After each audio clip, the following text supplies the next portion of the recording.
she's still there. Oh my god, I can see her. Oh, she looks great. Oh my god. Gaga! Gaga!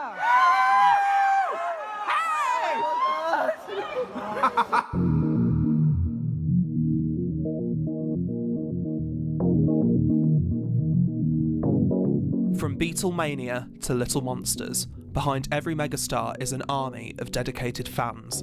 However, an elite group go that extra mile to show their love for their idols. I've been a Lady Gaga superfan for the last 10 years now. Over that time period, I've seen her 10 times in concert. I've met her twice, once backstage at her Born This Way tour and once outside of her hotel in London. And I've spent thousands of pounds on concert tickets, on tattoos, on little bits of merchandise, all because I want to feel that little bit more closer to her. She has just influenced me so much, like personally. Around the time I was struggling to come to terms with my sexuality, she released Born This Way. That was like a hand reaching out to me saying, look, everything's going to be fine, you're okay to be yourself. That was just such a powerful moment for me, because having someone like that telling me that everything's going to be okay and that it wasn't just me feeling this way, seeing people on social media saying, I feel this way too, it was like, okay, I'm not alone. Through the online community of Little Monsters, I've made lifelong friends because of our mutual love for Gaga. Every generation has a musical act that's taken the world by storm, growing a legion of fans and causing pandemonium wherever they go. Despite fans of today having easy access to their heroes thanks to social media, I want to show that at heart, every superfan's the same, no matter what age, era or artist they support. It's time to break the negative stigma that superfans are psychotic, obsessive stalkers and show the world who we really are.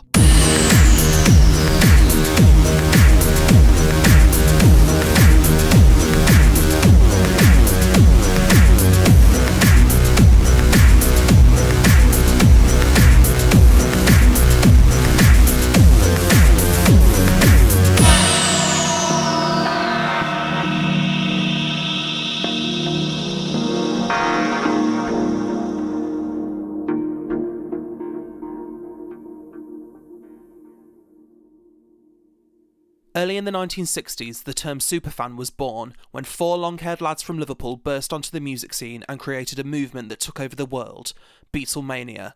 The 60s belonged to the Beatles and their die-hard fans. Hello, I'm Richard Porter, Beatles superfan and professional Beatles tour guide. I got the title Beatle Brain of Britain because I entered the big trivia quiz at the Beatles convention in Liverpool and won it. I've been doing the Beatles walks for like 25 years now. We get about 7,000 people a year on tours. Just last month we saw U2 on the Abbey Road crossings, so that was nice. They were doing something in the Abbey Road studios and came out in the studios and posed on the crossing right in front of my group. I once had a guy who was originally from North Korea and somehow he managed to get across the border into the south, and his big pilgrimage was to come to England to see the Beatles sites. When we got to Abbey Road, he just dissolved into tears, almost like a sign of his freedom. So when we have experiences like that, you think, wow, this means a lot of people. Well, the music was the thing that really attracted me to the Beatles, of course. For the first few years of my Beatles fandom, I didn't really know any Beatles fans that much. And then John Lennon, of course, was murdered. And after that, I wanted to seek out Beatles fans. I was already reading Beatles Monthly magazine. I had a pen pal section, so I advertised for pen pals to start with. And a friend of mine told me he met Paul McCartney, and I thought, yeah, right, good joke. He was recording at the time in Oxford Street. So anyway, I went up, see my mate, stood outside the studio. About 10 minutes later, there's Paul McCartney standing there. I'm just like, oh my God, it's Paul McCartney. And that was the first time. And I went back, he was on and off there for like 4 years at their studios. I went up quite a lot to see him there. And I met him a few other times since. Well, they've been a big part of my life since I was like 12 years old. They've always been there. I suppose in times of trouble as well. So I had a not great schooling and a lot of bullying and stuff. And the Beatles were kind of a refuge, I suppose, from that. So that was one thing. My first wife was from America, and she came on a tour, and we just got talking and stuff, and then we started writing to each other, and then we fell in love, and we got married. Unfortunately, she died from breast cancer quite a few years ago. My current wife, she was actually running the Beatles fan club in Moscow. I think she put a letter in Beatles Monthly magazine, and which I replied, and we lost contact for a while and then met each other again after my first wife died, and then we realised we had a lot going on, so we got married. So first wife from America, second wife from Russia, both met through the Beatles. So When the Beatles split up in the early 1970s, glam rock began dominating the music scene through the red-haired, platform-wearing force that is David Bowie. My name is Ian Elmsley. I am a retired performer, a retired teacher. I'm currently an author. I first heard David Bowie at a garden party in the early 70s, probably about 1972, 73. And I fell in love with the music first. I bought my first album in 1975, and by 76, the hair was starting to be slicked back. Cigarettes were being bought and shoved in my waistcoat pocket, and he became everything. From about 77, it was full on in. It was a great time to fall in love with David Bowie in the 70s. They always say you should never meet your heroes, and I absolutely say yes, you should, because you've carried this dream of what they're like, but when the person is standing in front of you, all that dissipates and you're just looking into their eyes, and that's the most magical moment. And I was lucky enough to experience that on the set of Absolute Beginners. I remember sitting at the table and in walked David Bowie and shook my hand and sat opposite me. So I'm looking directly into the eyes that have stared at me out of my bedroom wall. I was just aware that I was speaking to my absolute hero, and he was everything that I wanted him to be and more. I don't need a laptop. I already have one. I don't need a laptop with David Bowie's face on it, but hell, I've got a laptop with David Bowie's face on it. It's never been used. I only occasionally look at, but I know it's there. And that's the mark of a superfan, really. You keep your stuff in boxes under the bed. You keep it stashed away. You might not look at it every day, but you know it's there. The day that Bowie died, because there was no warning that he was unwell, you're not prepared for it. It was January, it was cold. And so I'm naked, shivering in front of the television. This news is coming out, and I am just sobbing and wailing like an animal, just saying, no, no, no, at the television. And when a friend called within 20 minutes, I was unable to speak. This is a signed copy of the David Bowie Is from the Victoria and Albert exhibition. And he signed 500 books. It cost me a fair amount of money, but I'm very aware that this is probably the last set of autographs that he did. There is that infamous moment that is now legendary when he's singing Starman on Top of the Pops, and he just looks directly down the lens of the camera and twiddles his finger. I had to phone someone, so I picked on you. And you felt summoned. It was that call of, if you are different, if you are unusual, if you are weird, great. You're in my gang, and my gang is a fabulous place to be. You feel the grief, but actually more than anything else, you feel the gratitude that you were alive at that time, at that age, when Bowie was changing your world. So, as opposed to grieving, I groove. When a well-loved star dies, the grief is felt internationally, but nothing compares to the man who shocked the world both in life and death, Michael Jackson. My name's Rory Jackson. I'm a Michael Jackson tribute artist. The main thing that I was interested in, like fanatic-wise, if you like, is the dancing side. So I sort of started off as a dance fanatic and then started on the lookalike stuff after that. It's a version of Michael Jackson's Bad Tour shirt, and I have these specially made, tailor-made for myself. That's the beta jacket that we're using at the moment. We've got Smooth Criminal, which all of you would know. This one is what I actually start off Thriller with, which is, you'll all recognise it from the Thriller video.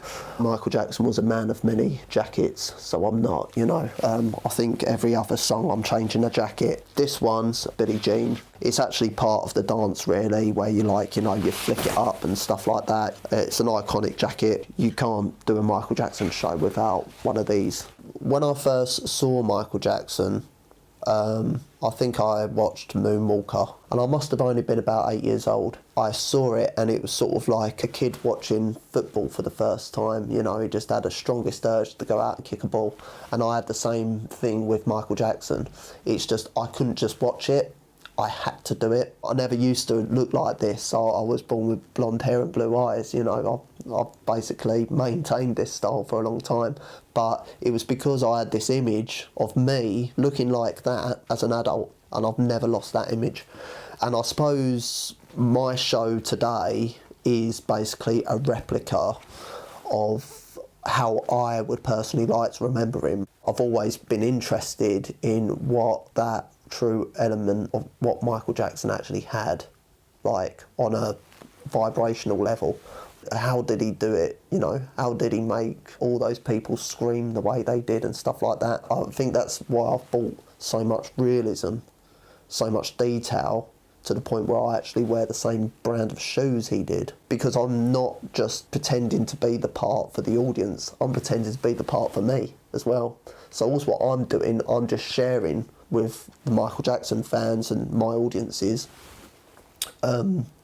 something that I was enjoying. In 1996, the music scene was full of male acts until 5 girls came along and spiced up the world with their message of empowerment. Hi, I'm Alan Smith Allison, and I am a Spice Girls collector.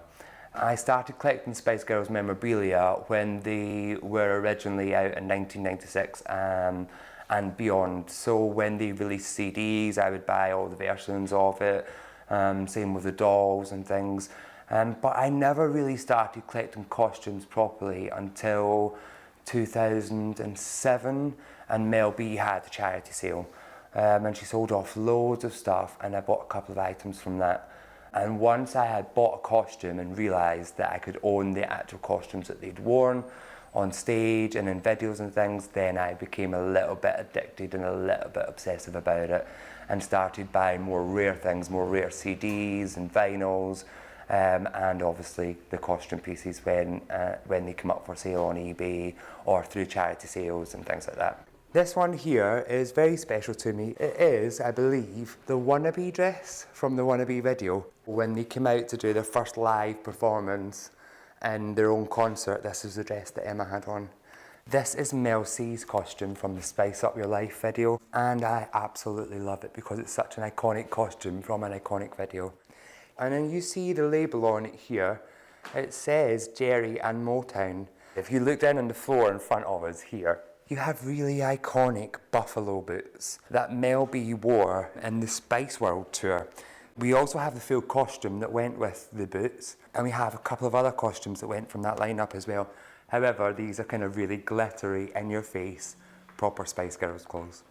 The Spice Girls had this influence. I think when you speak to gay people and other people about it, had this influence at the time where they said, if you work hard enough and if you try hard enough, you can achieve anything that you want to achieve, and you can be anyone that you want to be. And as a kind of 15-year-old, still finding my place in the world, that kind of resonated with me, that hit home all the time. That if I work hard enough and if I try hard enough, I can do anything I want here, and there's no kind of limitations to it. That's what always resonated with me. The whole girl power thing obviously doesn't resonate with me as much as what it does with female fans, but they had a bigger message than that. And when I lived in a small country village, it was quite difficult to be me sometimes and believe that I was all right to be me. And they kind of taught me that and reinforced that in me. So I think what you see here, when you have this confident person sitting in front of you, a lot of it is down to what they taught me when I was 15 years old, that as long as I kind of work hard, then I'll be fine. So that's kind of the inspiration behind it and why there's such a passion for it. The message of empowerment has carried on through other female acts since the Spice Girls. Today, through social media, our heroes are now only a click away, enabling them to empower fans even more through personal online interaction. From the birth of the superfan in the 1960s to the present day, there has been a recurring theme of love and admiration from superfans. Nothing crazy or psychotic, as some people believe, just pure love. This love leaves lasting impacts on generations and changes lives, and that is the sort of message that makes us who we are.